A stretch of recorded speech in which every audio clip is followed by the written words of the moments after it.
board one of two WhiteStar driver boards sent for repair. This one had a blown fuse at F21, a 3 amp slow blow, and that's in the 75 volt coil circuit. So I will caution the owner to check the coils that are powered through that circuit. It's F21, 3 amp slow blow.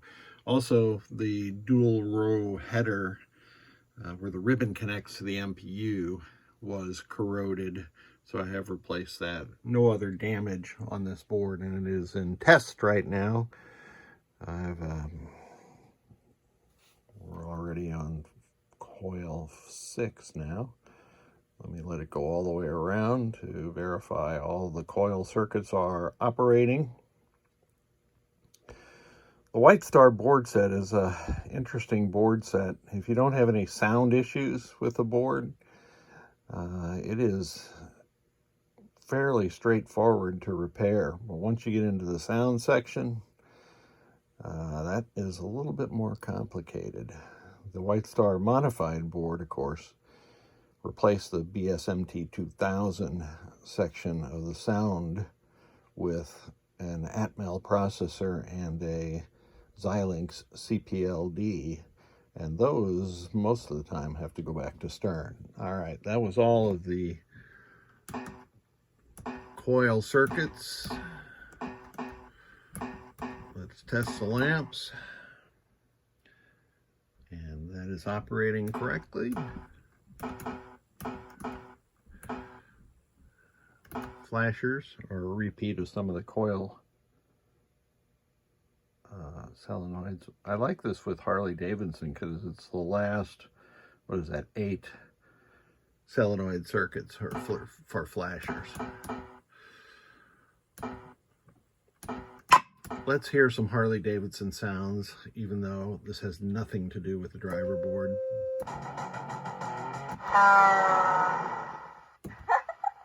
Patch collected. Your speedometer is lit. All right, this driver board is good to go. Let's get the second one on there.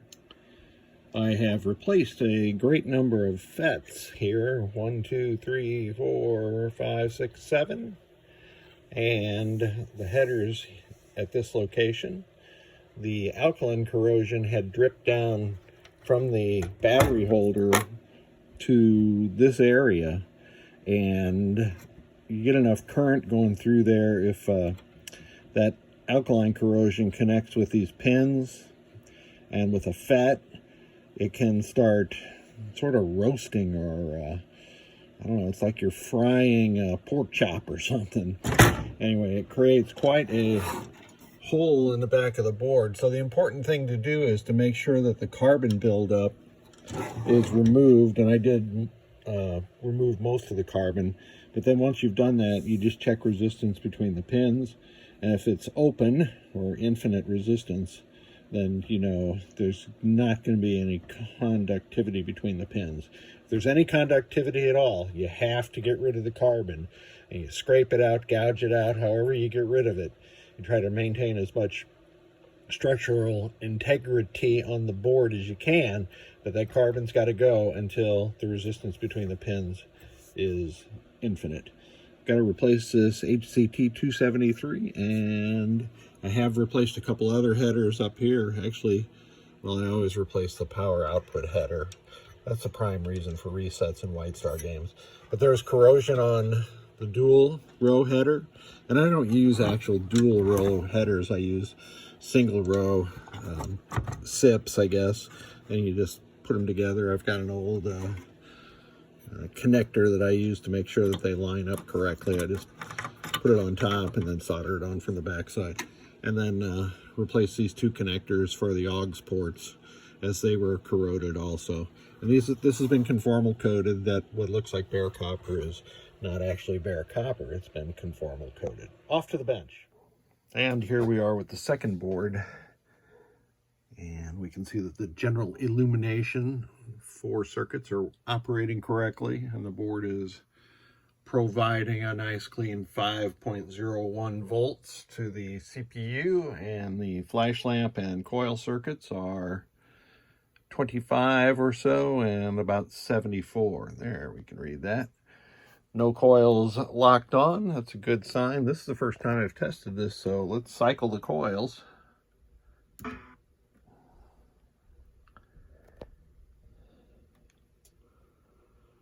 Six.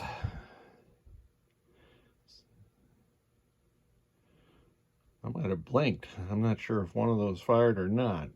I'll have to wait for those to come around again. I think it was number 7. Sometimes when I'm watching them on my phone video, they blink for such a short duration that I don't see it. So I need to keep my eye on my actual test device.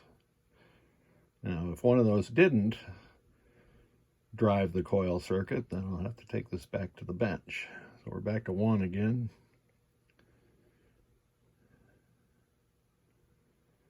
6. No, sure enough, coil circuit 7 did not flash. So a good opportunity for me to debug why that's happening. Let's test the other circuits while we're here. Lamp, cycled all of those. Excellent.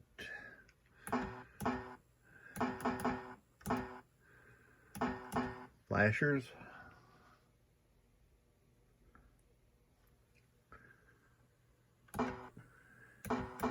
All right, let me get on this coil circuit 7. Well, let's see, I can do this.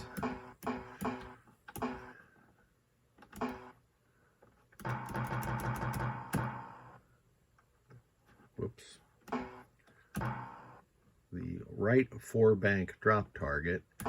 One of the nice things about WhiteStar system is it's got this draw feature.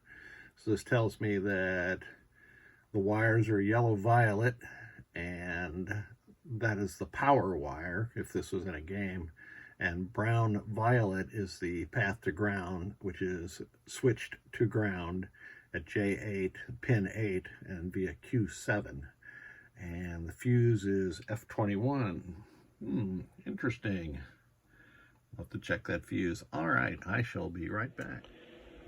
I have pin 8 marked with a gold Sharpie. I love those gold Sharpies.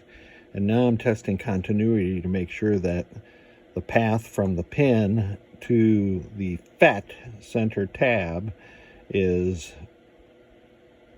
viable, and it is not. So we have a little break in the path, and my suspicion is that it's right there. So let me scratch that off and have a look at it right there with the black probe. And sure enough, it looks intentionally cut. Now, I don't know why anybody would do that, but I'm going to solder a piece of wire from the pin all the way to the other side of where the cut is. I've created a loop using these, I don't know what you call them, wire benders that I get at a craft store. They're very useful for creating loops. So I loop it around the pin and then straight up to the end point of where I'm going to solder it. So let's take care of that and then back to the bench. Back on the bench now, and I've queued up the solenoid 7. So let me run that by pressing the enter button, or the equivalent. A dinosaur in the background is a Jurassic Park soundboard that I'm testing, and it's being a little tricky. So you can see solenoid 7 is now operating again, and this board is now good to go. I'll have to talk to the client. This one had F21 was blown, F21, and a bunch of FETs were removed. No idea why.